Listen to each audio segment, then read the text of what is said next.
Daniel, chapitre 4. Nebuchadnezzar, roi à tous les peuples, aux nations, aux hommes de toute langue qui habitent sur toute la terre. Que la paix vous soit donnée avec abondance. Il m'a semblé bon de faire connaître les signes et les prodiges que le Dieu suprême a opérés à mon égard. Que ces signes sont grands, que ces prodiges sont puissants. Son règne est un règne éternel, et sa domination subsiste de génération en génération. Moi, Nebuchadnezzar, je vivais tranquille dans ma maison et heureux dans mon palais. J'ai eu un songe qui m'a effrayé, les pensées dont j'ai été poursuivi sur ma couche et les visions de mon esprit me remplissaient d'épouvante. J'ordonnai qu'on fît venir devant moi tous les sages de Babylone afin qu'ils me donnassent l'explication du songe. Alors vinrent les magiciens, les astrologues, les chaldéens et les devins. Je leur dis le songe et ils ne m'en donnèrent point l'explication. En dernier lieu se présenta devant moi Daniel, nommé Belchatsar, d'après le nom de mon Dieu, et qui a en lui l'esprit des dieux saints. Je lui dis le songe. Belchatsar, chef des magiciens, qui as en toi, je le sais, l'esprit des dieux saints, et pour qui aucun secret n'est difficile, donne-moi l'explication des visions que j'ai eues en songe. Voici les visions de mon esprit, pendant que j'étais sur ma couche. Je regardais, et voici, il y avait au milieu de la terre un arbre d'une grande hauteur. Cet arbre était devenu grand et fort, sa cime s'élevait jusqu'aux cieux, et on le voyait des extrémités de toute la terre. Son feuillage était beau et ses fruits abondants. Il portait de la nourriture pour tous. Les bêtes des champs s'abritaient sous son ombre, les oiseaux du ciel faisaient leur demeure parmi ses branches, et tout être vivant tirait de lui sa nourriture. Dans les visions de mon esprit que j'avais sur ma couche, je regardais, et voici, un de ceux qui veillent et qui sont saints descendit des cieux. Il cria avec force et parla ainsi. Abattez l'arbre et coupez ses branches, secouez le feuillage et dispersez les fruits, que les bêtes fuient de dessous et les oiseaux du milieu de ses branches. Mais laissez en terre le tronc où se trouvent les racines et liez-le avec des chaînes de fer et d'airain parmi l'herbe des champs, qu'il soit trempé de la rosée du ciel et qu'il ait comme les bêtes l'herbe de la terre pour partage. Son cœur d'homme lui sera ôté, un cœur de bête lui sera donné, et 7 temps passeront sur lui. Cette sentence est un décret de ceux qui veillent, cette résolution est un ordre des saints, afin que les vivants sachent que le Très-Haut domine sur le règne des hommes, qu'il le donne à qui il lui plaît, et qu'il y élève le plus vil des hommes. Voilà le songe que j'ai eu, moi, le roi Nebuchadnezzar. Toi, Belchatsar, donne-moi l'explication, puisque tous les sages de mon royaume ne peuvent me la donner. Toi, tu le peux, car tu as en toi l'esprit des dieux saints. Alors Daniel, nommé Belchatsar, fut un moment stupéfait et ses pensées le troublaient.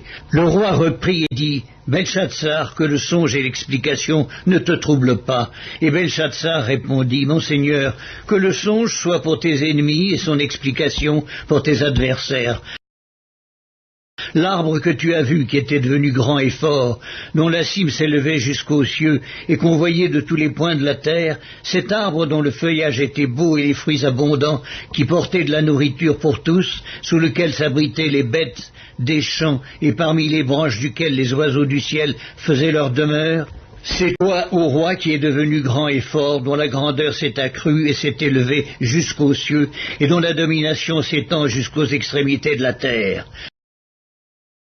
Le roi a vu l'un de ceux qui veillent et qui sont saints descendre des cieux et dire « Abattez l'arbre et détruisez-le, mais laissez en terre le tronc où se trouvent les racines, et liez-le avec des chaînes de fer et d'airain parmi l'herbe des champs, qu'il soit trempé de la rosée du ciel, et que son partage soit avec les bêtes des champs, jusqu'à ce que 7 ans soient passés sur lui. » Voici l'explication au roi, voici le décret du Très-Haut qui s'accomplira sur mon seigneur le roi.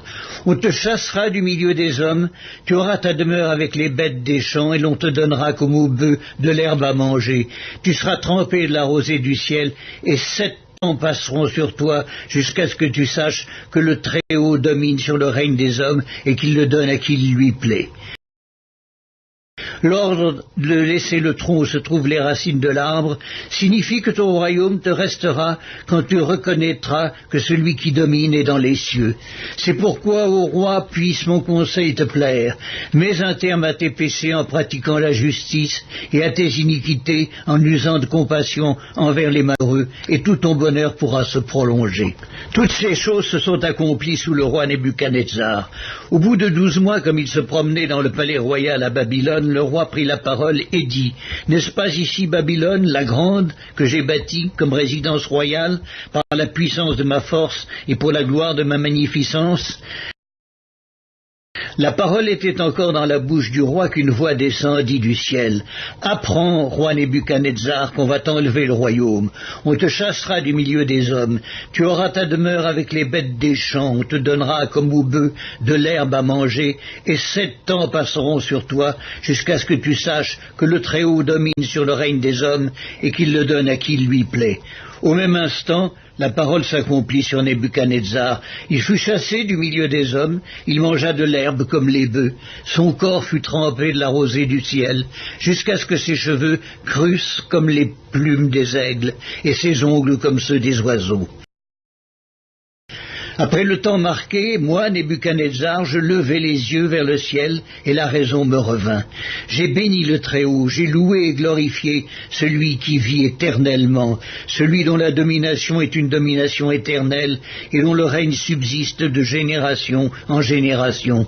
Tous les habitants de la terre ne sont à ses yeux que néant, il agit comme il lui plaît avec l'armée des cieux, et avec les habitants de la terre, et il n'y a personne qui résiste à sa main, et qui lui dise, « Que fais-tu » En ce temps-là, la raison me revint, la gloire de mon royaume, ma magnificence et ma splendeur me furent rendues.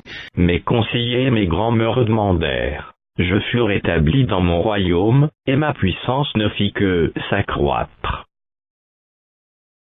Maintenant, moi, Nebuchadnezzar, je loue, j'exalte et je glorifie le roi des cieux, dont toutes les œuvres sont vraies et les voies justes, et qui peut abaisser ceux qui marchent avec orgueil.